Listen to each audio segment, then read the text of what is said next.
The wind was a blade, sharp and relentless, slicing through the thin hide of her tunic, through skin and bone, deep into her marrow. Snow didn't fall here often in late spring, but the sky was a bruised, leaden gray, spitting icy needles that clung to her lashes and crusted on the rough-spun cloak clutched tight around her shoulders. She was a ghost in this barren land, a wraith banished by the very people who had once sheltered her. Her tribe's judgment had fallen swift and heavy, words sharp as stones, faces harder than the ancient rocks surrounding their winter camp. Shame was a physical weight, pressing her down, but fear was a colder companion, whispering of wolves and starvation and the deeper, bone-chilling loneliness of being utterly, unforgivably alone. They had taken her fire, her shelter, her name in all but memory. They had left her nothing but the clothes on her back and the vast, indifferent emptiness of the plains stretching towards the horizon. Every gust of wind seemed to mock her, carrying the faint, taunting scent of smoke from the lodges she was forbidden to approach.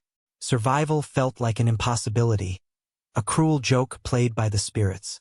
She stumbled over frozen tussocks, her feet numb, her thoughts a frantic, chaotic swirl of why and how and what now.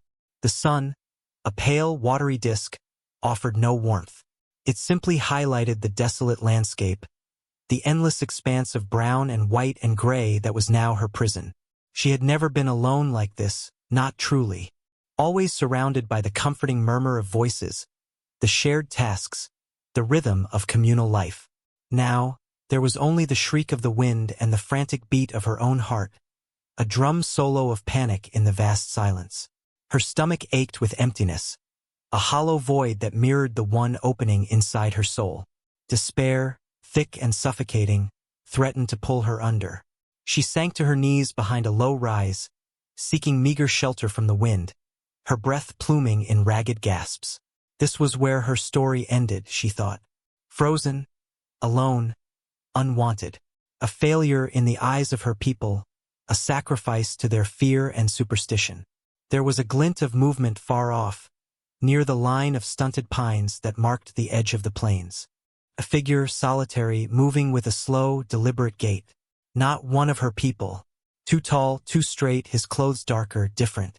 A man from the other side, the ones who built their shelters of wood and metal, whose language was a harsh, guttural sound. She had been taught to fear them, to avoid them, to see them as invaders, takers of land and life. Now, one of them was the only other living soul in this desolate expanse. A different kind of fear prickled at her skin, cold and sharp. He was moving towards her, or perhaps just in her general direction. Either way, her fragile hope of invisibility was dissolving. She pressed herself closer to the frozen earth, praying the gray cloak and the rising snow would hide her.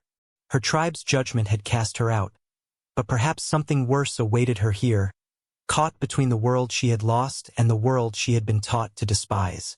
Her life, which felt so small and precarious now, hung precariously in the balance.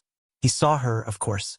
She knew it the moment his pace didn't change, didn't divert, but continued its steady, inexorable approach across the frozen ground. There was no point in trying to hide. She rose slowly, stiffly, her muscles protesting the cold and the long miles she had already walked with nowhere to go.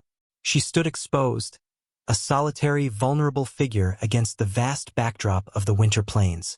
As he drew closer, she could make out more detail.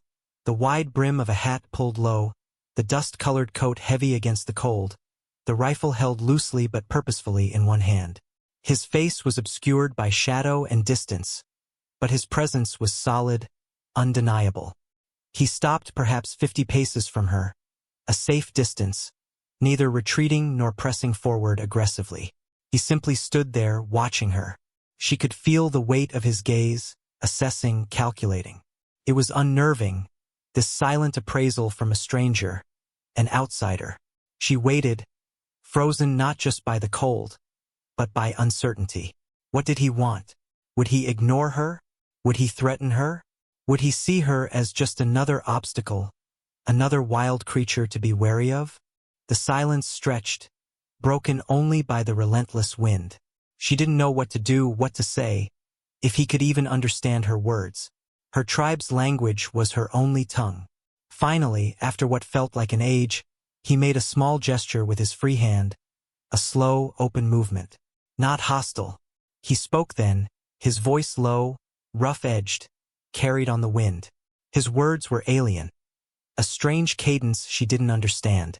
But the tone was not aggressive. Curious, perhaps. Cautious, certainly. She could only shake her head. A small, helpless movement. "I do not understand," she said in her own language, the words feeling thin and insignificant against the roar of the wind. "They cast me out." She didn't expect him to comprehend. But saying it aloud, even to him, felt necessary. He seemed to register her lack of understanding. He lowered the rifle slightly, holding it less like a weapon and more like a walking stick. He gestured again, this time towards the direction he had come from, towards the line of pines. Then he gestured to himself, then back towards her, and made a slow, deliberate walking motion with his fingers. It was a simple, universal language. "I am going that way." "You?" It was not an invitation, not yet. It was an acknowledgement. "I see you. What will you do?" She hesitated. Everything in her training screamed caution, fear of the outsider. But her empty stomach screamed louder, and the biting wind was a constant, unbearable torment. Going back was impossible. Staying here meant almost certain death. His presence, though alien, was the only hint of life or potential shelter she had seen. She looked at the line of pines, then back at the man, his face still unreadable in the shadow of his hat. He waited, patient. It was a choice between a known, certain end and an unknown, terrifying possibility. The unknown suddenly seemed less frightening than the certainty of freezing alone. Slowly, she nodded. It was a tiny movement, barely perceptible, but he saw it. He nodded once in return, a brief dip of his head. He didn't smile, didn't beckon. He simply turned and began walking towards the pines, his pace measured, his back straight. He didn't look back to see if she followed. He simply assumed she would. It was a strange, silent compact made in the vast, frozen emptiness. She followed, keeping a respectful distance, her eyes fixed on his retreating back. The journey into the unknown had begun, led by a man from the other side, a man who had shown her no hostility, only a quiet, unexpected presence. He didn't speak as they walked, and neither did she. The silence between them was not awkward, but simply there. A shared acknowledgement of the elements, the distance, and the profound strangeness of their situation. As they reached the pines, the wind lessened slightly, the trees offering a meager buffer. The air smelled of pine needles and damp earth, a welcome change from the biting, open air. He led her to a small, rocky overhang, partially concealed by thick brush. It wasn't much, just a shallow cave really, but it offered a significant respite from the wind and snow. Inside, there were signs of recent use, a small, cleared patch of earth, some dry kindling stacked neatly. It was his camp. He entered first, moving with an economical grace. She stopped at the entrance, hesitant to intrude. He turned, watching her again with that quiet, steady gaze. He gestured to the inside of the overhang, then to the kindling. Shelter. Fire.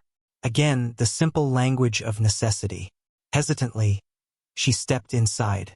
The air was noticeably warmer, calmer. He knelt and began to build a small fire, his movements practiced and efficient. He didn't offer her help, nor did he expect it. He simply performed the task. As the first tendrils of smoke curled upwards and a small flame began to lick at the kindling, she watched him, a strange mix of fear and tentative curiosity warring within her. His hands were calloused, strong. His face, illuminated by the flickering firelight, was weathered, lines etched around his eyes and mouth. Not unkind, but serious, reserved. He was older than she had initially thought. He didn't look at her directly, focusing on the fire, adding small pieces of wood carefully. Once the fire was established, he finally looked up, his blue eyes meeting hers. There was no judgment in them, no pity, only a quiet observation. He reached into a leather satchel beside him and pulled out a piece of dried meat. He held it out to her. Food.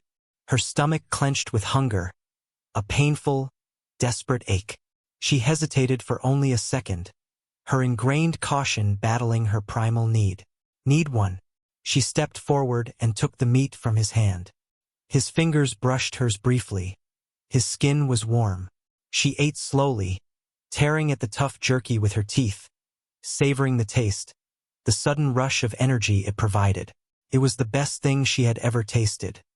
He didn't offer her anything else, nor did he take any for himself yet. He simply watched her eat, his expression unchanging. It was an act of quiet generosity, given without expectation. She finished the meat and looked at him, a silent question in her eyes. How could she repay him? How could she explain her gratitude? He seemed to understand. He offered a faint, almost imperceptible nod. Then he reached back into his satchel and pulled out a tin cup. He poured water from a canteen into it and offered her that too. The water was cold, clear, life-giving. As she drank, warmed by the fire and the food, the crushing weight of despair began to lift, replaced by a fragile, unfamiliar feeling. Hope. This man, this stranger from the other side, had not shown her the cruelty her own people had. He had offered basic, essential kindness. It was a small thing, perhaps, in the grand scheme of the vast, hostile world, but to her, in that moment, it felt like everything. She still didn't know his name, his purpose, or what tomorrow would bring. But tonight, she was not alone. Tonight, she was sheltered, fed, and seen. And for the first time since she was cast out, she believed she might survive. The night passed in quiet companionship. He slept on one side of the small fire, she on the other. Neither made a move towards the other, respecting the unspoken boundary. She watched him sleep for a while, his breathing deep and even, the rifle resting within easy reach beside him. He seemed utterly at ease in this harsh environment, a part of it in a way she, despite her upbringing, had never fully felt since her banishment. He woke before dawn, stirring the embers of the fire back to life with practiced movements. He shared more dried meat and some hardtack biscuits with her. Still, very few words were exchanged, mostly gestures pointing to the food, the water, the rising sun. It was a language built on necessity and observation. As the pale light spread across the sky, painting the world in shades of gray and pink, he began to pack his meager belongings. She watched him, her heart clenching. Was this it then? Would he simply leave her here? The thought of being alone again, after the fragile warmth of shared shelter, was terrifying. He finished packing and stood, pulling on his heavy coat. He looked down at her, still sitting by the fire. He didn't ask her to come, didn't order her to stay. He simply waited. It was the same silent question from the day before, played out in a new dawn. He picked up his rifle and turned towards the direction away from her tribe's camp, towards the deeper wilderness, the unknown territory where his world bled into hers. He took a few steps, then stopped. He didn't turn around, but he paused, a silent invitation hanging in the crisp morning air. It was a choice, not a command. Stay and face the potential return of her tribe's cruelty or the certainty of loneliness, or go with him into the unknown, following a man who had shown her quiet kindness. Her legs felt heavy, stiff with cold and hesitation. But then she remembered the faces of her tribe, the cold, hard judgment in their eyes, the finality of their rejection. She remembered the taste of dust and the ache of hunger as she stumbled alone. And she looked at the straight back of the man waiting for her, a solid, tangible presence in the desolate landscape. He represented a path forward, however uncertain. Slowly, she rose. She didn't have belongings to pack. She simply stood, pulled her cloak tighter, and began to walk towards him. She didn't speak, didn't call out. She simply followed the path he had chosen. He waited until she was beside him. Then, without a word, he began walking again, his pace steady, his stride long.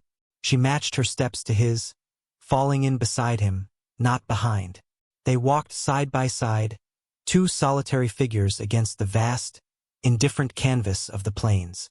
It was a small step, a simple act of walking, but it felt monumental. She had been cast out, stripped of her place, her identity shattered.